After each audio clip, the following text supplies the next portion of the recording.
અરે mister mobile, હા તો હરી શું સમસ્યા આવી ગઈ? અરે મિસ્ટર મોબાઈલ, એક લગ્ન છે અને એની એક કંકોત્રી આવી યાર. હા તો આવે જ ને, આ શું છે?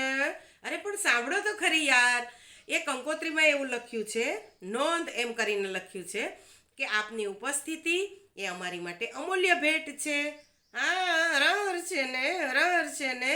અરે પણ યાર સાંભળો તો ખરી, અને પાછું એવું લખ્યું છે કે અમારે માટે ભેટ છે એ સ્વીકાર્ય નથી, એટલે કોઈએ ભેટ લાવવી નહીં.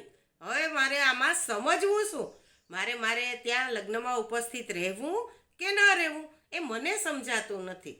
હા વિચારવા જેવું તો ખરી.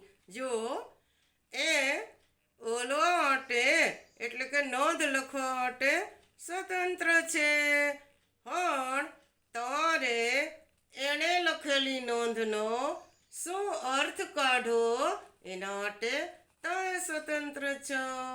હવે જુઓ, તમારે જવું હોય તો અમૂલ્ય ભેટ અનીને જઈ અણ શકાય, અને ન જવું હોય તો સમજવાનું કે ભેટ સ્વીકાર્ય નથી. હે મિત્રો, તમને પણ આવું થતું હશે કે લખ્યું હોય કે આપની ઉપસ્થિતિ એ અમૂલ્ય ભેટ, અને પછી એવું પણ લખ્યું હોય કે ભેટ સ્વીકાર્ય નથી. હવે શું કરવું, બરાબર ને?